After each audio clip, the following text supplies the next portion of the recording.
Bienvenue dans la légende. Clique dans la légende, retrace l'histoire de vos émotions. Bande dessinée, cinéma, littérature, japanimation, jeux vidéo, tout y passe. Nous allons retracer l'histoire de ce qui vous a fait vibrer hier et ce qui vous fait vibrer encore aujourd'hui.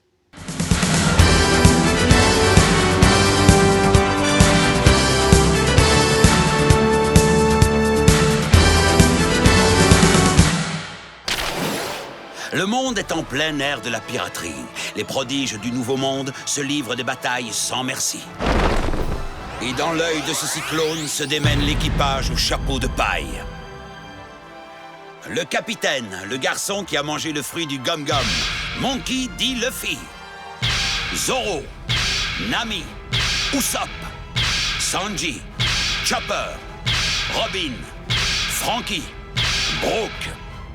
Unis par des liens indéfectibles, les compagnons se sont lancés à l'assaut des océans pour trouver le One Piece. Le roi des pirates, ça sera moi! Vous l'avez compris, nous allons parler d'une des plus grandes œuvres jamais faites. Nous allons parler de One Piece. Et pour ce faire, nous avons un plateau exceptionnel composé de Amel, bienvenue Amel, Benoît de chez Glénat, on va le dire, hein, l'éditeur historique de One Piece, et Caro de Citadel, rien à voir avec Citadel, Kana Home Video. C'est vous qui faites les DVD One Piece, entre autres. Voilà. Donc, je suis très content de vous avoir avec moi en plateau. Trêve de suspense, je l'ai dit en préambule, pour moi, c'est l'une des plus grandes œuvres. Et quand je dis œuvre, c'est tout médium confondu, c'est-à-dire cinéma, littérature, peu importe, c'est une œuvre exceptionnelle. Alors, avant toute chose, j'aimerais qu'on revienne sur la genèse de One Piece et l'arrivée de One Piece, le contexte de l'arrivée de One Piece en manga, puisqu'on le rappelle, ça fait 21 ans maintenant que... 97, oui. Donc oui, 22 ans. 22 ans et 20 ans pour l'animé. Oui. Donc, est-ce qu'on peut rappeler un petit peu l'arrivée et le contexte de son arrivée au Japon, tout d'abord? Alors déjà, One Piece sort un certain nombre d'années après la fin de Dragon Ball. Donc il y avait, on va dire, un phénomène mondial qui était Dragon Ball dans le Weekly Shonen Jump avec des ventes de plusieurs dizaines de millions d'exemplaires par par semaine.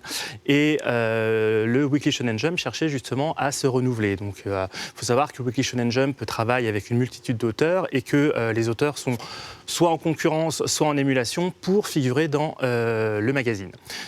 Eiichiro Oda avait travaillé au départ sur des petites... On en parle après de Oda, attention. Pardon, excuse-moi. D'abord, on reste sur One Piece. Donc l'auteur avait travaillé un petit peu et en fait avait présenté le projet à la rédaction du Weekly Shonen Jump. Et ce qui est amusant à noter, c'est que le projet a été présenté pas moins de 4 fois auprès de la rédaction avant que celle-ci ne donne son feu vert pour une publication en magazine. Ça veut dire, si on résume bien, Benoît, ça veut dire que One Piece s'est fait recaler 3 fois avant d'être accepté. C'est un petit peu ça. Il y avait effectivement une sorte de crainte de la part de certains éditeurs. Il y avait bien évidemment des éditeurs qui poussaient parce qu'ils croyaient dans le potentiel de cette série. Et il y en avait d'autres qui étaient, on va dire, un petit peu plus circonspects. Et finalement, la 4e fois a été la bonne avec le résultat que l'on sait. D'accord. Et là, on est donc en 97 au Japon. En 97. Le contexte du manga, ça se vend encore très très bien. Il faut préciser pour les gens qui l'ignorent, c'est qu'au Japon, c'est prépublié, c'est-à-dire chapitre par chapitre, dans plusieurs types de magazines, en l'occurrence le Weekly Shonen Jump pour One Piece, Dragon Ball, et Hunter x Hunter et bien d'autres. Hein. C'est ça. Donc effectivement, à cette époque, au Japon, le manga, notamment sous forme de magazine de prépublication, se vend très bien. Sauf que, les ventes avaient commencé à s'éroder. C'est-à-dire qu'il y a eu, même avec la fin de Dragon Ball, le magazine se vendait un petit peu moins que sur ses arcs précédents. Donc le Weekly Shonen Jump était vraiment en quête d'une nouvelle série à même de satisfaire un lectorat beaucoup plus important. Voilà, donc One Piece arrive vraiment à la fin d'un cycle qui a été très très productif, celui de Dragon Ball, qui a même fait exploser le manga, on va dire mondialement, et arrive, on va dire dans la fin d'un cycle et va en redébuter un autre, mais on va y venir juste après. Toi, Amel, tu as connu le manga à la base, parce que tu es assez jeune, donc tu as connu d'abord One Piece par le manga? Alors j'ai connu d'abord One Piece par l'animé, du coup il est arrivé chez nous en France sur manga. En septembre 2003. Et j'ai commencé par là, en fait, tout simplement. Septembre 2003 Ouais. 6 Waouh. septembre 2003, même pour être exact. Carrément, t'as la date. Ouais. Ok. Et voilà. C'était un jeudi, je me rappelle très Je me bien. souviens, à 20h30. Et du coup, voilà, et c'est arrivé comme ça. On nous avait proposé d'abord les 52 premiers épisodes. Et du coup, je les regardais en boucle comme ça, parce qu'il n'y avait pas la suite. Du coup, c'était du début du coup, jusqu'à l'arc, jusqu'à Lockdown à peu près. Donc, du coup, avant leur arrivée sur Grand Line. Et du coup, moi, toute petite, je me bouffais les T'avais quel âge ?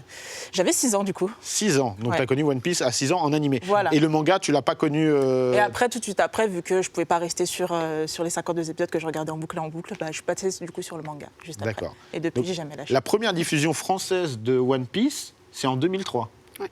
D'accord, il n'y De a mémoire. pas eu de diffusion avant. C'est-à-dire que l'animé arrive en 99 au Japon. Et 2003 en France, ça fait quand même une marge assez importante. Justement, toi, Caro, qui travaille justement le côté animé, c'est vous qui gérez aussi les droits télé ? Ou vous gérez juste le... Non, nous on gère D'accord. vraiment que les droits physiques, donc le DVD. Voilà, les droits TV, c'est donc directement Toei France qui s'occupe. D'accord. Et les premiers DVD, ils arrivent quand en France ? Nous, il me semble que c'était en 2006, si je dis pas de bêtises. D'accord, donc oui, ça met quand même pas mal de temps avant d'arriver en France. La première publication du manga en France 2000. D'accord, donc 3 ans. Voilà. 3 ans, ça a bien avancé. C'est déjà un énorme succès au Japon. C'est déjà un énorme succès au Japon. Après, il faut remettre aussi les choses en perspective. En 2000, on n'a pas encore, on va dire, tous les réseaux sociaux, toutes les communications Internet comme la DSL et la fibre telles qu'on peut les avoir maintenant. Donc, on peut bien évidemment avoir des informations, mais je resitue, en 2000, les fax existent encore. Donc, Le Minitel voilà, aussi. voilà, le Minitel aussi. Donc, forcément, on peut rétrospectivement se dire One Piece est sorti en 97 au Japon, pourquoi attendre 3 ans pour la France ? C'est juste qu'effectivement, le délai d'information n'est pas le même et qu'à cette époque, les éditeurs attendaient de voir comment allait se développer une série. Ils ne se précipitaient pas sur l'acquisition d'une licence dès le premier chapitre, ils attendaient de voir. Donc, c'est pour ça qu'on a eu effectivement un petit délai de 3 ans. Et après, une fois que le titre est sorti en français, là, il est sorti à un rythme périodique assez soutenu, puisqu'on a plus de 90 tomes maintenant. Oui, plus de 90 tomes. Et donc, on l'a dit, hein, plus de 20 ans pour le manga. Plus de 20, on fête les 20 ans, là, quasiment, le moment de la diffusion, ce sera quasiment du jour pour jour ou à une 20 semaine. octobre. Le 20 octobre. c'est l'anniversaire. Donc voilà, 20 ans quand même en animé. C'est un animé marquant, un manga marquant. Quand ça arrive en France, tu le dis, il n'y a pas encore les réseaux sociaux. Il n'y a pas encore l'essor d'Internet comme on peut le connaître aujourd'hui. Il y a déjà les forums de discussion. Est-ce que c'est attendu ?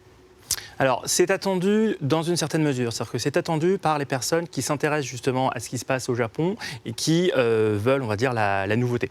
C'est-à-dire qu'elles savent que One Piece, ça cartonne, mais elles n'ont pas forcément accès à tous les épisodes, elles veulent le découvrir. Donc, à partir du moment où le tome paraît en français, oui, il y a, on va dire, un effet de mécanique qui s'enclenche, où d'abord, on va dire, les sachants, ceux qui étaient déjà au courant, se mettent à découvrir la série, constatent qu'effectivement, la qualité est véritablement au rendez-vous, et à partir du moment où cette qualité est au rendez-vous, le bouche à oreille s'enclenche et le titre devient connu de plus en plus par l'ensemble du lectorat. Parce que tu le dis, il y a énormément de tomes. En animé, on est à plus de 900 épisodes aujourd'hui.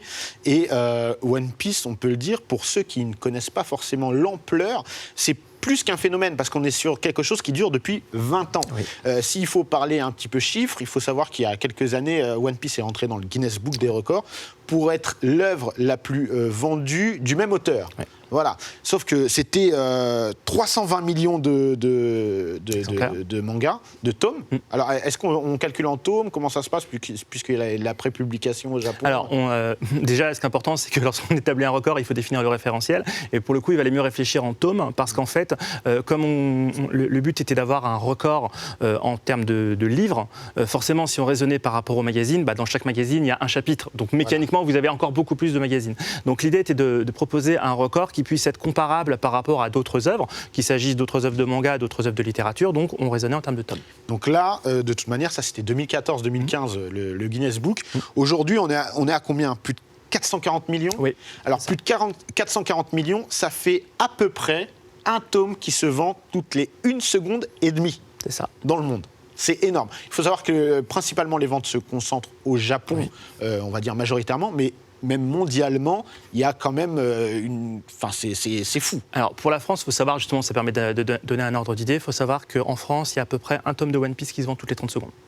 C'est dingue. C'est dingue. T'aimerais bien qu'il y ait un DVD de One Piece qui se vende toutes les 30 On secondes. adorerait. Et justement, en termes d'animé, parce qu'on fait souvent la comparaison entre le manga et animé quand il y a des adaptations, etc. Pour moi, One Piece, c'est en fait très complémentaire en soi, le manga et l'animé, parce que c'est très agréable à lire en manga, mais c'est aussi très agréable à regarder en animé. Moi, comme toi, Ahmed, j'ai connu d'abord en animé, et j'ai regardé énormément en animé, et aujourd'hui, j'ai l'intégrale de One Piece en manga, et je lis en manga. Il y a vraiment une saveur qui est propre à chacun. C'est vraiment très important parce que, évidemment, ce n'est pas tout le temps le cas lors d'une adaptation de manga. En termes de DVD, de ressenti par rapport à la popularité de One Piece, comment ça se traduit chez vous ? One Piece est quand même un de nos titres vraiment forts dans le catalogue Canon Video, ça c'est sûr. On a des ventes qui sont très stables, les fans sont très fidèles, ce qui n'est pas le cas de toutes les licences. Donc on a des ventes qui sont toujours très stables depuis des années. Là où c'est un marché qui décline, on perd 15% chaque année quand même le DVD, malheureusement. Mais oui, les fans sont toujours au rendez-vous, et puis même on le voit dans les événements, on en parlera plus tard, mais Stampede, les gens ont vraiment répondu à l'appel. Il y a vraiment une communauté de fans qui est très forte et très, je veux dire, énergique, dans le sens où ils aiment se manifester, ils aiment partager, ils aiment échanger. Et même autour de l'animé, ça échange toujours beaucoup. On le voit lors des conventions, les gens viennent nous parler, échangent sur les coffrets. Enfin, c'est toujours très intéressant. Donc, oui, même il y a un essor partout, je pense. Mais comme tu dis, c'est une saveur, c'est une saveur très différente. Très différente et pour moi très complémentaire. Et je rebondis sur ce que tu dis concernant les fans. On l'a dit, c'est que l'animé et le manga, ça a plus de 20 ans. Enfin, ça arrive à 20 ans pour l'animé très bientôt. On a des fans qui ont grandi avec l'animé, comme toi, Amel, tu as grandi avec l'animé, avec le manga. Et on a aussi, et c'est pas tout le temps le cas, mais on a aussi des nouveaux wagons de fans à chaque fois.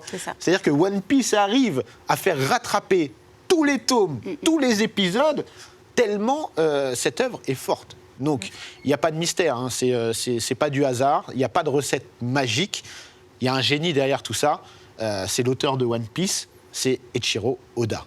Est-ce qu'on peut parler un petit peu de Oda, qui est inconnu avant One Piece ? Oui, Oda, effectivement, avant One Piece, il est inconnu. Donc, très petit, déjà adolescent, il dessinait des mangas quand il était à l'école. Et donc, il avait en projet, justement, de devenir mangaka. Et il décide, justement, de se lancer dans ce projet. Comme tout un chacun ne devient pas grand auteur du jour au lendemain, donc il passe notamment par un travail d'assistant. Et notamment, les œils avertis peuvent reconnaître un petit peu sa patte sur certains traits du manga Kenshin le Vagabond. Parce qu'il est assistant, c'est ça ? Oui, c'est ça, oui, l'assistant de Nobuhiro Watsuki. Et donc, justement, il apprend à faire du manga comme ça. Et notamment, il cite à un moment une anecdote où, en travaillant avec un auteur, il était chargé de faire un arrière-plan avec tout un tas de personnages dans la foule. Et donc, il s'était appliqué comme pas possible.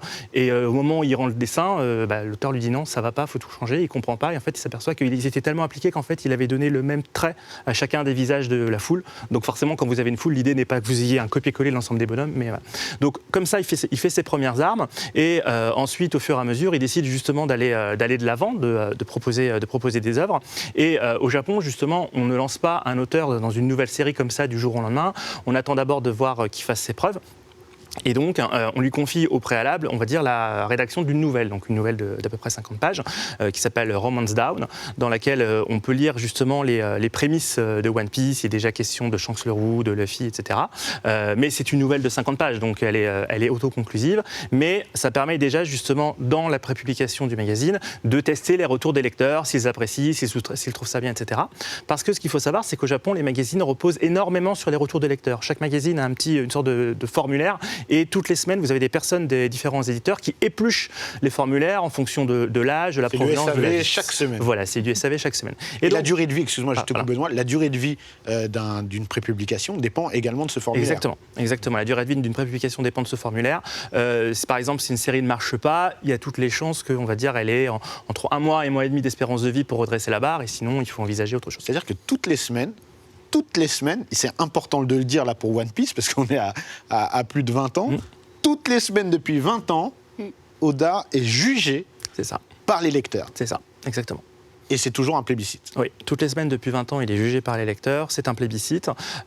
Faut dire que, effectivement, un peu comme pour l'animé, les lecteurs sont fidèles, ils savent quel est l'objectif final. L'objectif de Luffy est de trouver le One Piece, donc il n'y a pas, enfin, je ne sais pas qu'il n'y a pas de surprise, mais bon, ils savent qu'ils doivent attendre. Et Oda a conçu son œuvre comme, on va dire, un voyage avec des lieux différents et des atmosphères différentes.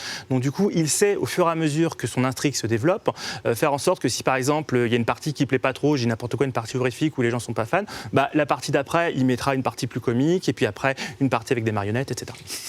Ouais, c'est vraiment une particularité de One Piece, c'est d'avoir, on en parlera dans la deuxième partie de l'émission, mais d'avoir une variété dans l'écriture. C'est, je pense, la principale force de One Piece, c'est ça. C'est qu'il y en a vraiment pour tout le monde. C'est-à-dire que il ne faut pas se limiter à... C'est une histoire de... On va résumer. C'est une histoire de pirates avec des pouvoirs ou non qui cherchent un trésor. Ce n'est pas que ça. C'est-à-dire que One Piece, ça va bien au-delà. Mais on en parlera un petit peu après. Maintenant, c'est intéressant de voir le passage du manga à l'animé, justement. À quel moment on se dit on va passer du manga à l'animé ? Alors, à quel moment on se dit on va passer du manga à l'animé ? C'est, je dirais, ça c'est plus une considération professionnelle. C'est que l'animé, mécaniquement, ça démultiplie l'intérêt du lecteur et des spectateurs pour le manga, puisque la consommation d'animé est plus facile que la lecture. Mais par contre, ça nécessite beaucoup plus d'argent, puisque vous avez un auteur pour faire un manga. Sur un animé, vous avez plusieurs animateurs. Donc lorsque le manga rencontre le succès au Japon, c'est là où les différents studios d'animation décident de décliner la série en animé. Et justement, tu le disais tout à l'heure, il n'y avait que 52 épisodes au départ. Quand ils décident de décliner la série en animé, ils ne se lancent pas en disant voilà, on va tout faire jusqu'à la fin, parce que si jamais, par le plus grand des malheurs, le résultat n'est pas concluant et les spectateurs ne suivent pas, l'animateur, le studio d'animation ne va pas tout faire. Donc ils décident au départ de lancer justement simplement les 52 premiers épisodes pour voir comment ça fonctionne. Puis aussi parce que pour permettre à l'auteur de progresser, d'avancer dans son histoire. Et donc à partir de là, une fois que l'animé est réalisé, vient en jeu la diffusion. Et donc, à partir du moment où vous diffusez un titre sur des canaux de très grand public, donc des chaînes de télévision, là, vous avez un retour, vous avez un intérêt de la licence, vous avez surtout un phénomène extrêmement important, c'est que l'animé, il est en couleur. Donc du coup, ça rend l'histoire encore plus attrayante, parce que vous ne lisez plus une histoire en noir et blanc, vous lisez une histoire en couleur. Et donc tout ça, mis bout à bout, fait que One Piece devient encore plus connu auprès de son public. Et toi, Amel, c'est tout à fait ce qui s'est passé, en fait. Exactement. Tu as connu l'animé, comme tu le disais, et après le manga. Ouais. Et aujourd'hui, avec le recul, tu as connu à 6 ans, tu as grandi avec l'animé. Qu'est-ce que tu en retires de One Piece ? C'est un peu compliqué de répondre à cette question, parce que, comme tu disais tout à l'heure, One Piece apporte de nouveaux fans encore aujourd'hui. Et c'est un peu le même phénomène qu'on avait avec Dragon Ball, du coup. Et les gens qui ont grandi avec Dragon Ball quand ils étaient tout petits et qui sont maintenant un peu plus âgés, aurait la même réponse que moi. C'est quelque chose qui me suit et qui me suit encore aujourd'hui, qui m'a bercée, et ça m'a apporté des valeurs, ça m'a apporté de la joie, des peines par moments. Et c'est un peu ça, One Piece. C'est ça qui fait la force de One Piece aussi. C'est le fait que, contrairement à d'autres œuvres comme Naruto, Dragon Ball, ce genre de neketsu, où le héros va justement atteindre un tel objectif, puis après avoir une espèce de revenir à la maison. Par exemple, dans Naruto, il revient à Konoha, toujours, il y a une espèce de point de retour à chaque fois, alors que One Piece, c'est une aventure, c'est une épopée, on voyage avec ses personnages. Comme disait Benoît, chaque île est un thème, en fait. Et à chaque fois, on aura une île où c'est un peu plus horrifique, une île où c'est un peu plus comique, etc. Et ça avance comme ça, il y a vraiment une idée de voyager.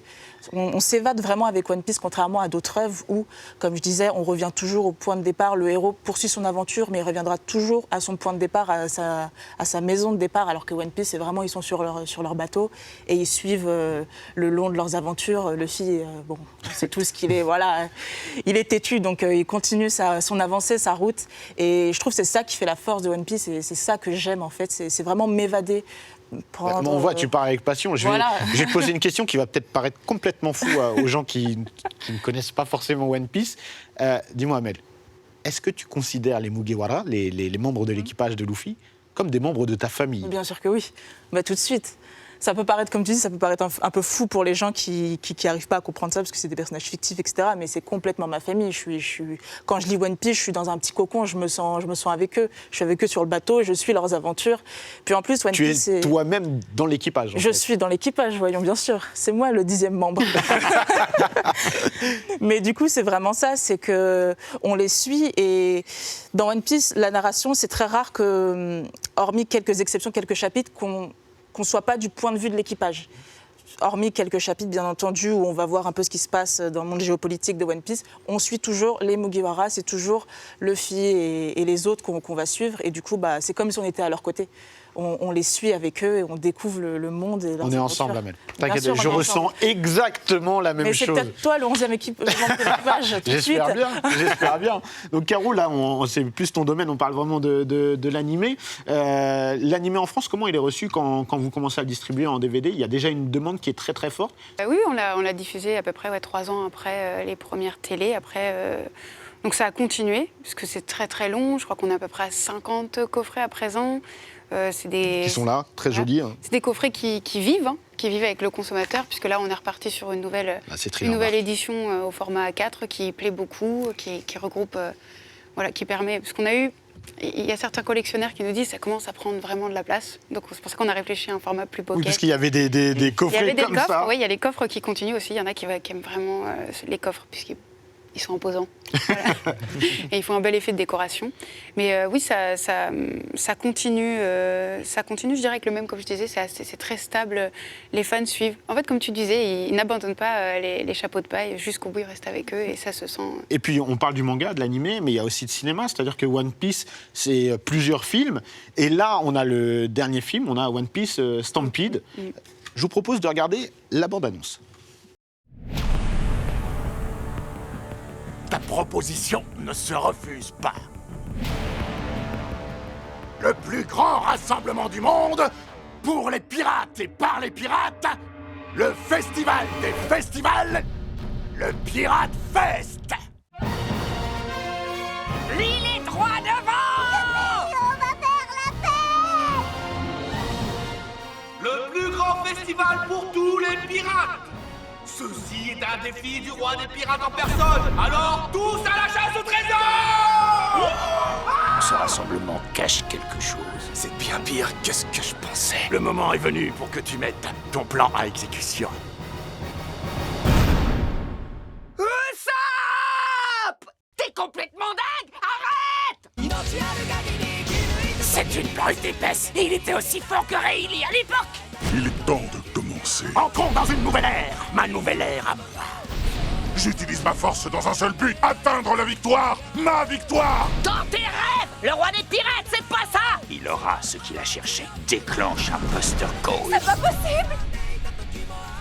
Je vais tout anéantir. Envoie ta meilleure attaque, chapeau de paille. Allez, t'inquiète pas! On est tous dans le même bateau, pas vrai? Bon, eh ben alors on n'a pas de soucis à se faire. Allons-y! One Piece Stampede, le film. Et voilà la bande-annonce VF de One Piece Stampede. Il y a eu des avant-premières complètement exceptionnelles en France, notamment au Grand Rex où on était. D'ailleurs, Click est très fier d'être partenaire de One Piece Stampede. C'était une folie.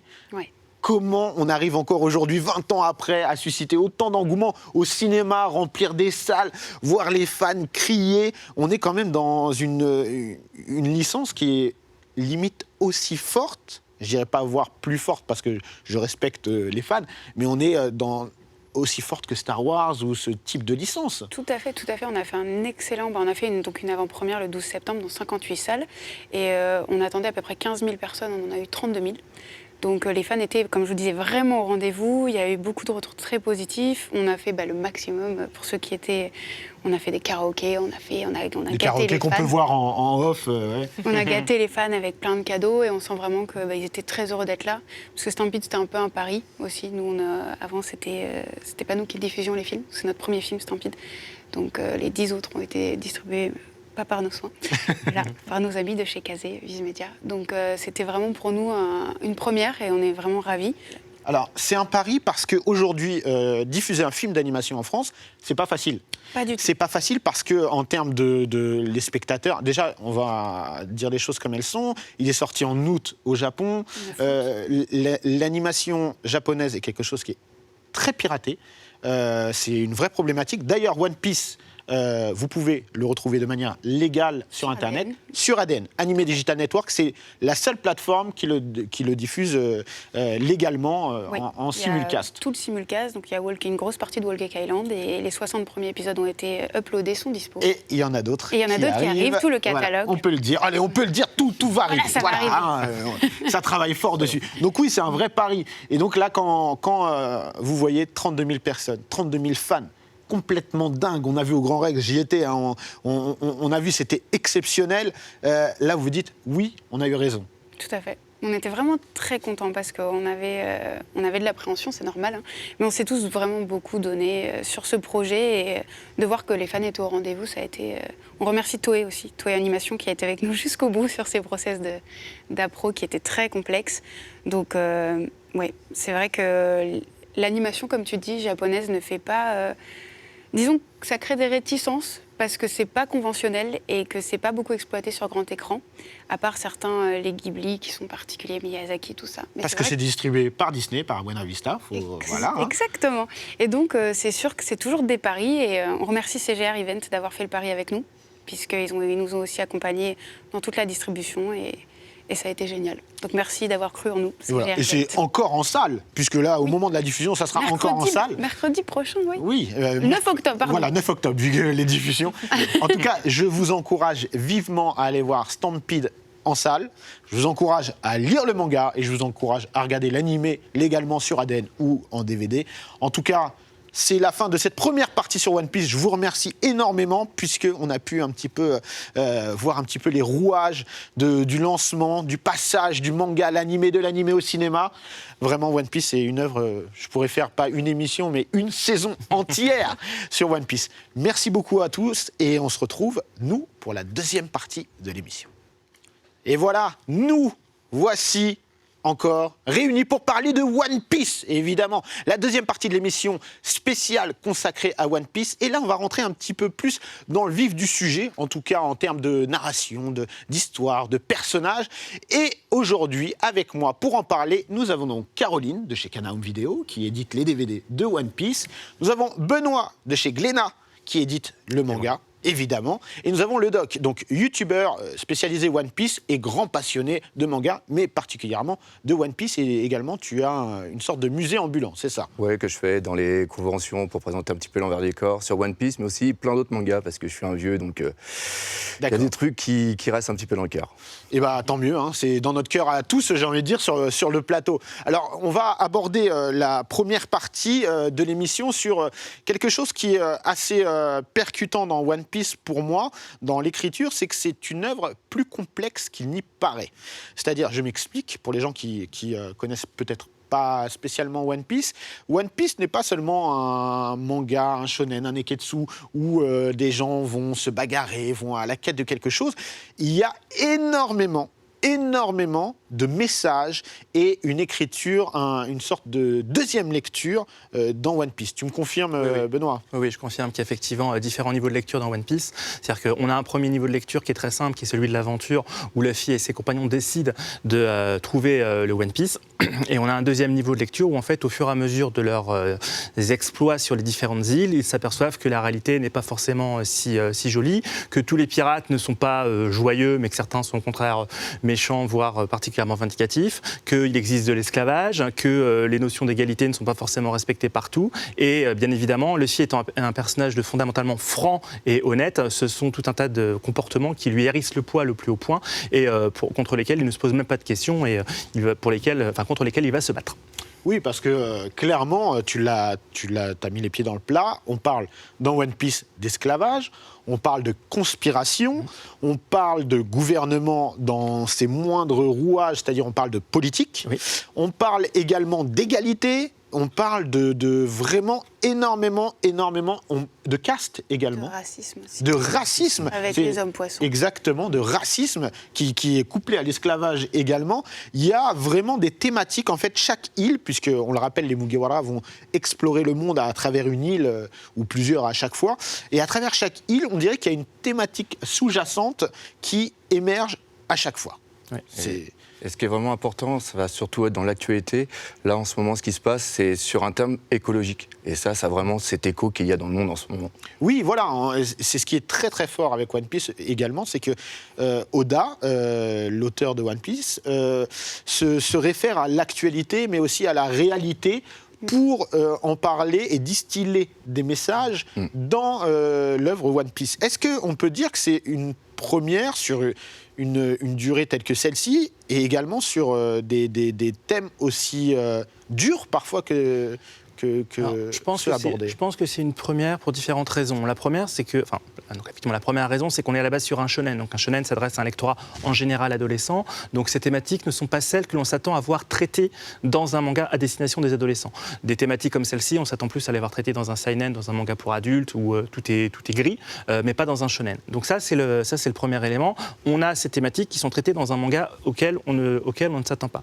Et ensuite, le deuxième élément, c'est que justement ces thématiques tu parlais justement de l'écologie qui est développée actuellement. On pourrait croire que, d'un point de vue extérieur, c'est purement opportuniste parce que tout le monde se sent une fibre écologique, alors qu'en fait, non.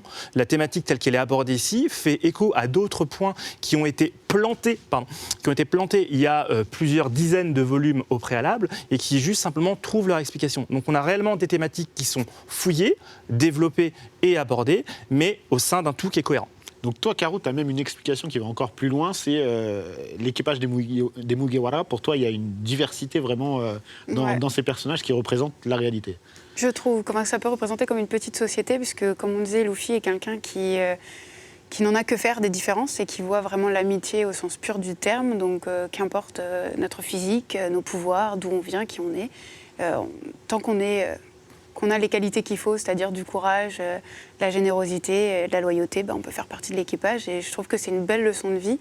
Et comme on disait, ce qui est impressionnant avec One Piece en général, c'est que ça parle aux enfants, comme ça parle aux adultes, que c'est quelque chose qu'on aime tout au long de sa vie, pas qu'on cesse d'aimer, comme bien souvent.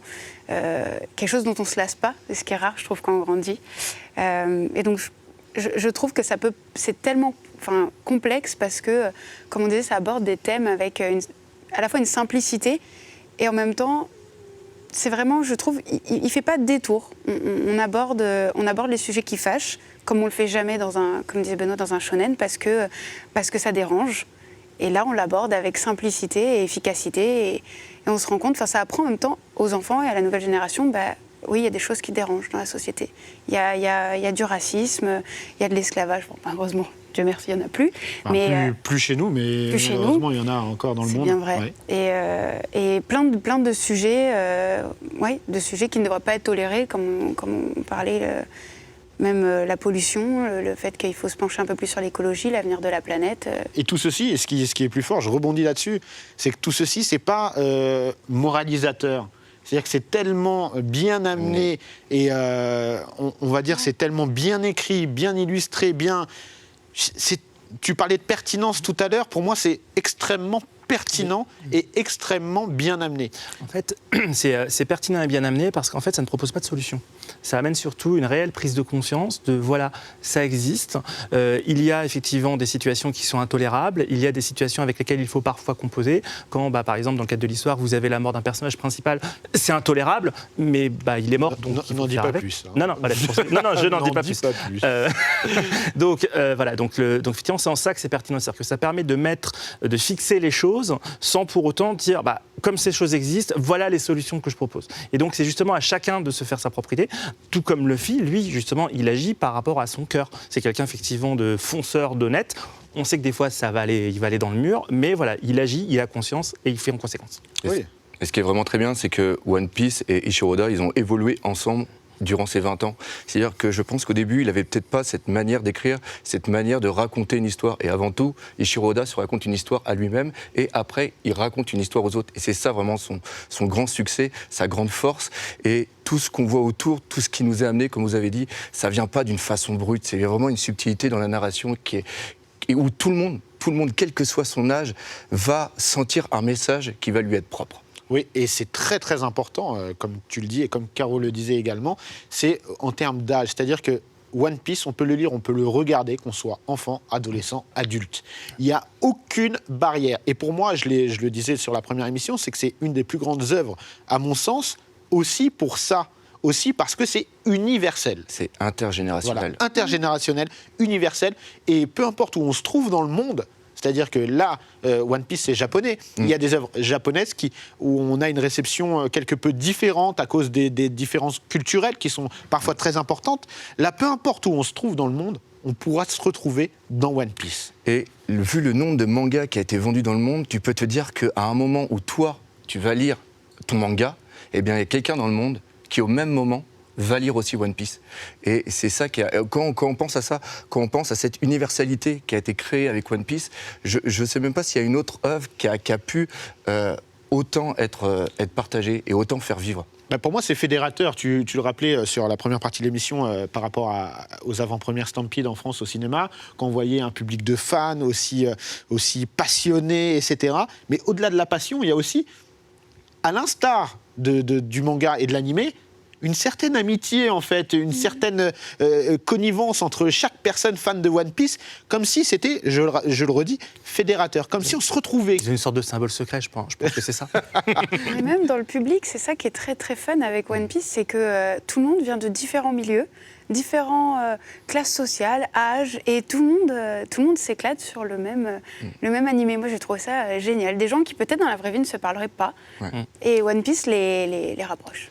Et pendant quelques minutes, on va oublier le monde dans lequel on est pour aller se retrouver, comme vous avez dit tout à l'heure, on va retrouver des amis, on va retrouver des personnes où, à force de les lire après 13, 17 ans, ça va être des amis. C'est les retrouver leur aventure, revenir avec eux. C'est incroyable, on a l'impression d'être avec eux des fois sur le bateau. Ah oui, complètement. Surtout que, donc, comme on est sur plusieurs dizaines de volumes et plusieurs centaines d'épisodes, évidemment, à chaque volume, à chaque épisode, l'ensemble des personnages n'intervient pas pour des questions de narration. Donc forcément, ça crée des manques. Et si par exemple, vous avez un personnage qui est votre personnage préféré, vous allez dire « Ah, je comprends pas, ça fait 2 ou 3 volumes que je ne l'ai pas vu. » Et bim, quand il revient dans l'histoire d'après, mais vous êtes trop content parce que justement, il y a eu 3 volumes ou 2 ou 3 ans. Ou 2 ou 3 ans. 2 ou 3 ans, on va parler pour Zoro. Voilà. Et bim, du coup, vous le retrouvez, donc vous êtes content parce que pour le coup, vous avez réellement des retrouvailles. Et tout ça fait que vraiment, vous grandissez avec l'histoire. Et en plus, chaque personnage de l'équipage est une société, enfin fait partie d'une société, et chaque personnage dispose de ses motivations, de ses failles, ce qui permet justement vraiment de s'attacher à eux. Parce que n'oublions pas qu'en fait, le manga, lorsqu'il est écrit, la vocation première d'un manga, c'est de divertir. Et pour divertir, il y a une règle toute simple, c'est qu'il faut transmettre énormément d'émotions. Et à titre personnel, je ne connais pas de meilleur vecteur d'émotions que One Piece. On en parlera tout à l'heure des émotions. Il y a une chose également que je tiens à souligner, parce que là, on vient d'explorer un petit peu le cœur de One Piece, mais une des forces, et une autre de ces forces, c'est l'écriture et le fait de pouvoir placer des personnages au fil de l'aventure et de les retrouver parfois 10 ans, 15 ans après. Ou 3 ans. Ou 3 ans après.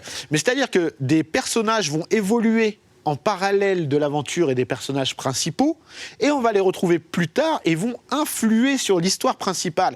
Ça, c'est quelque chose également qui est propre à One Piece et qu'on retrouve très peu ailleurs, en tout cas à ce degré-là qui est très très important.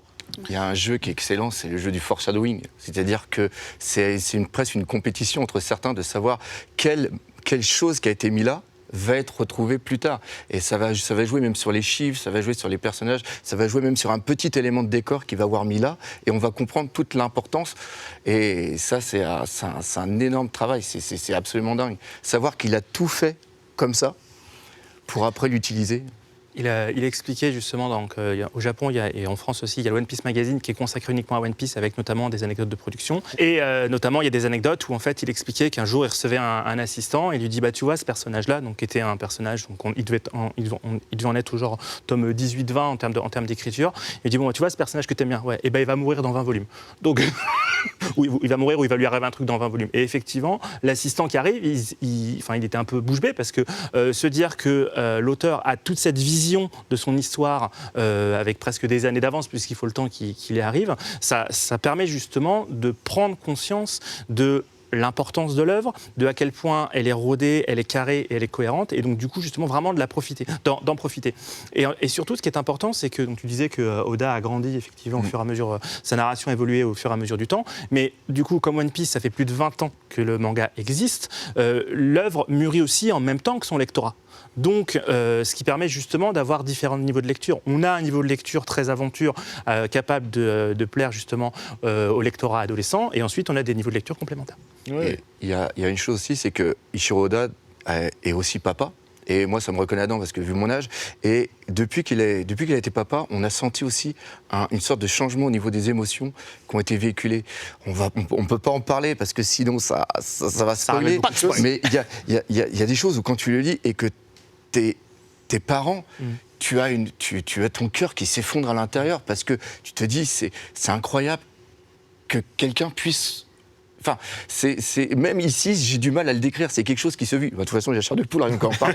Mais c'est quelque chose qui est absolument incroyable, que j'ai pas retrouvé dans d'autres mangas. Voilà. Et je ne peux qu'aller dans votre sens parce que je retrouve vraiment toutes ces émotions. Et on va en parler dans quelques instants parce que l'émotion, c'est quelque chose au cœur de One Piece également. Avant les émotions, on a parlé des différents personnages, etc. C'est aussi quelque chose qui est très, très caractéristique à One Piece. C'est un chara-design très particulier. Et une variété de personnages aussi exceptionnels, en fait, qui peut parfois, de prime abord, rebuter quand on ne connaît pas l'œuvre, et c'est quelque chose qui peut mettre de la distance parfois. Alors que, je vous le dis, même si vous n'accrochez pas de prime abord à certains personnages, certains chara-design, foncez. Parce que c'est exceptionnel, on le répète. Cette variété, elle est due à quoi ? Comment c'est arrivé ? Elle est due à une volonté de Oda au départ. C'est-à-dire qu'en fait, lorsqu'il a décidé de se lancer dans le manga, il avait conscience que, même si chaque mangaka avait son style, d'une manière générale, le trait manga était très facilement caractéristique. Et donc, il a eu envie de développer un trait qui lui était propre, où on puisse dire, rien qu'en voyant le dessin, ok, ça c'est forcément du Eiichiro Oda, c'est pas un autre auteur, ou je les confonds toujours. Donc il a développé cette patte, et ensuite, effectivement, ça a amené le foisonnement de personnages que l'on sait. Et je rebondis, tout à l'heure, Caro, tu parlais de diversité, etc. Dans One Piece, on ne l'a pas abordé, mais on a aussi des travestis, par exemple. C'est quelque chose de... Pour beaucoup, ça peut être anecdotique, mais ça ne l'est pas, en fait. Il y a carrément une île, un monde dédié aux travestis, quoi. Toute la force de One Piece, je trouve aussi, réside là-dedans, qu'on a une diversité de personnages qui la rend... unique en fait. Et c'est vrai que moi j'ai toujours apprécié ça, le fait que certains, on a même aussi dans l'île de Dressrosa les tout petits. Tontatas. Oui. Voilà. On a vraiment une diversité de personnages qui fait que tu es toujours surpris, c'est-à-dire qu'un nouvel ennemi de Luffy peut faire 4 mètres, comme il peut en faire 20. Comme il peut être minuscule, il peut avoir plusieurs... On a la tribu qui a plusieurs... Lombra. C'est vraiment incroyable. Moi, je trouve ça génial. Un détail qui m'a toujours fait mourir de rire, c'est quand même que Luffy arrive difficilement à la cheville de Big Mom. Oui. En termes de ratio taille, c'est impressionnant. Voilà. Quand même, oui.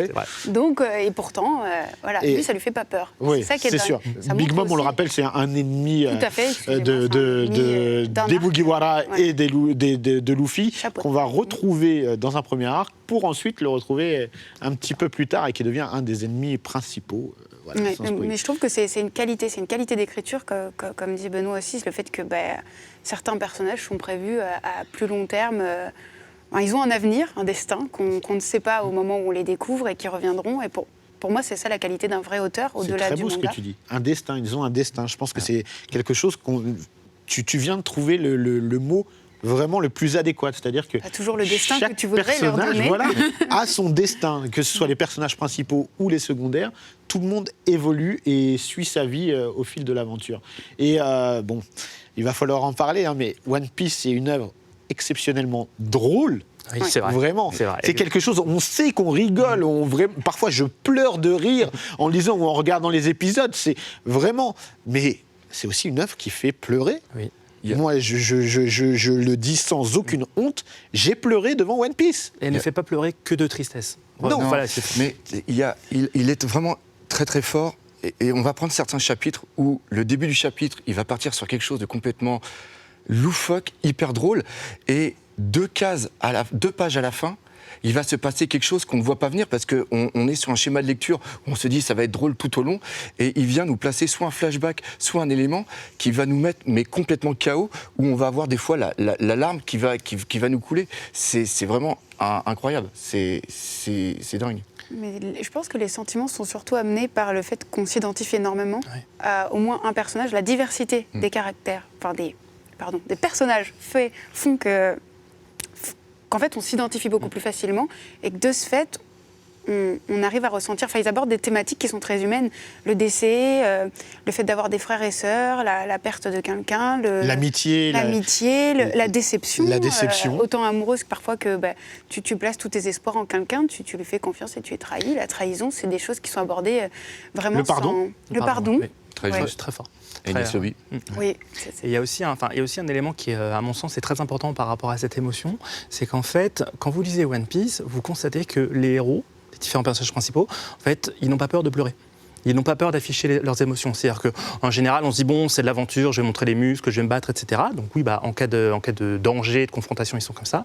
Mais dans les situations où, justement, il y a une réelle émotion, où on sent qu'ils sont particulièrement tristes, etc., oui, on les voit pleurer. Et quand je dis on les voit pleurer, c'est pas une petite case cachée, c'est vraiment une demi-page, voire une page entière. Ah ouais. Donc vraiment, cela aussi contribue justement à cette Sauf pour émotion. Zoro. Sauf pour Zoro, effectivement, parce que ça correspond à son personnage. Mais une bonne partie des personnages, vous les voyez pleurer, et quand vous les voyez pleurer, vous vous dites pas « Oh non, pas encore !» Vous vous dites Oui. Bah oui, mais je comprends tout à fait pourquoi tu pleures. En fait, je partage même ta C'est ça, c'est limite, on va pleurer. Enfin, Voilà. c'est même pas limite, parfois on pleure avec eux. On pleure pour quelque chose qui n'est pas humain. Il se passe un moment quelque chose, et quand tu dis aux gens « j'ai pleuré parce que ça a été détruit », les gens ils te regardent mais te disent « mais t'es complètement taré ».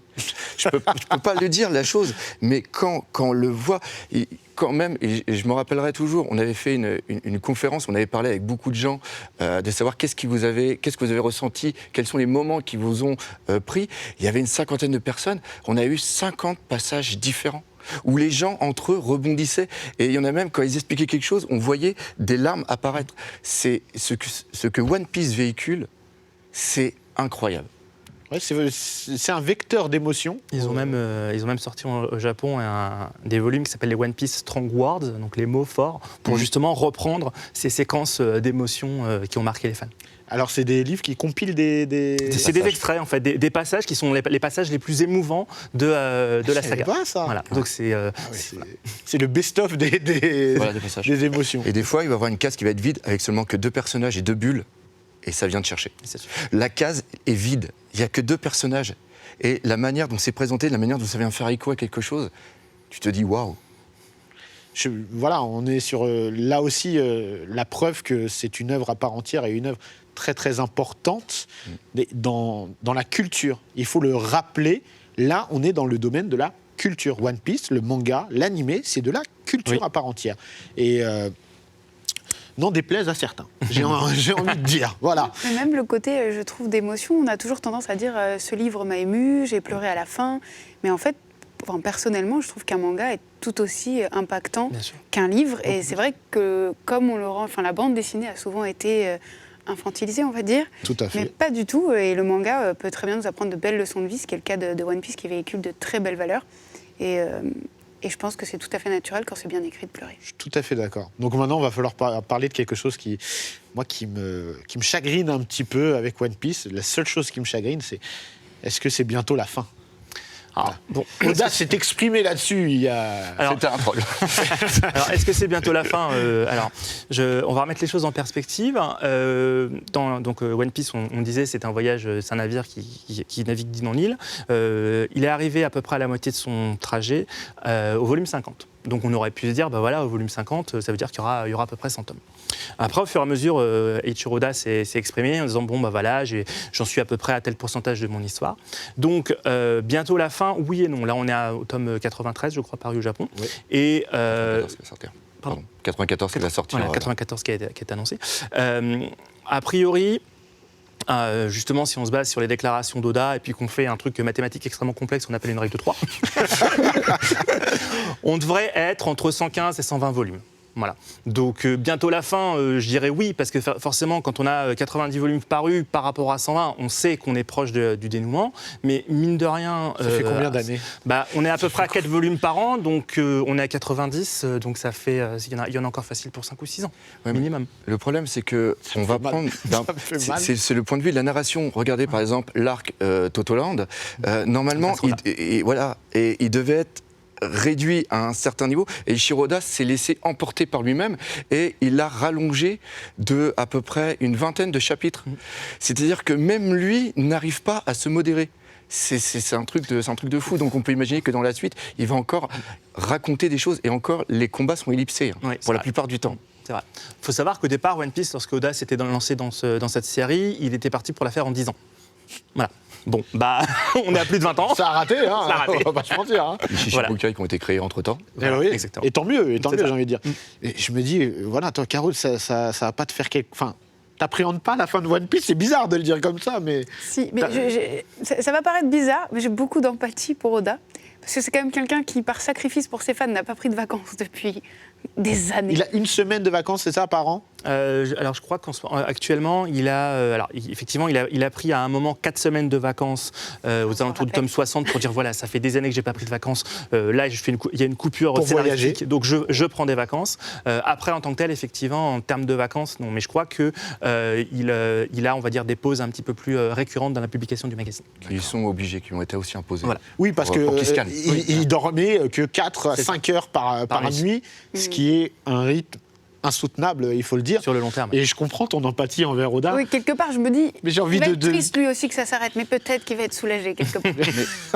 Mais je le souhaite pas. C'est vrai que ça va faire un... Disons que pour moi, c'est une œuvre fleuve, en fait. On y revient toujours, on lit son petit manga, on lit la suite, on regarde ses animés, et là, ça va faire un gros vide. Je pense mais ce qui est important à savoir, c'est que lorsqu'il s'est lancé dans One Piece, il savait où il allait, il connaît déjà sa fin. Donc à partir du moment où il connaît déjà sa fin, on sait qu'il ne va pas forcément tirer à la ligne. Il va peut-être se faire attraper, comme tu le dis, par sa narration et s'apercevoir que ce qu'il a ajouté est un peu plus long, donc du coup, il va le développer. Mais du coup, il sait où il va. Et comme il sait où il va et qu'il prend soin de planter chacun des éléments pour les expliquer par la fin, normalement, lorsqu'on arrivera à la fin, oui, on sera triste d'être arrivé au terme d'une histoire aussi folle, mais c'est surtout qu'on sera ravis parce que du coup, on aura eu toutes les explications et donc du coup, on pourra recommencer pour revoir justement les différents éléments. J'ai déjà commencé à recommencer plusieurs fois, très honnêtement. Donc ça me fait un petit peu de la peine d'arriver à la fin de One Piece, mais c'est aussi la fin de l'émission, déjà. Donc malheureusement, on va devoir conclure. Je rappelle quand même, en vous remerciant tous d'avoir été présents, que One Piece, vous pouvez le lire en manga chez Glénat. Voilà. Vous pouvez le regarder en DVD chez Kana Home Video. Et vous pouvez le regarder uniquement sur le net, légalement, sur Anime Digital Network, sur ADN, seule plateforme à l'avoir légalement et exclusivement. Et je peux vous dire qu'il y a beaucoup de choses qui arrivent sur One Piece.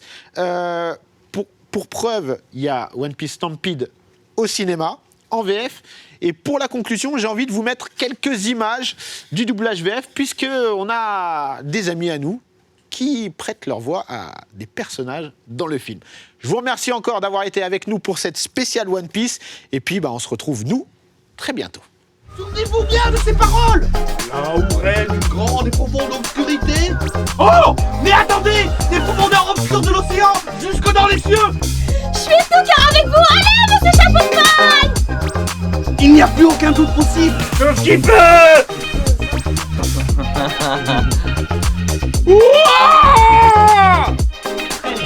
Tu veux faire juste la dernière ?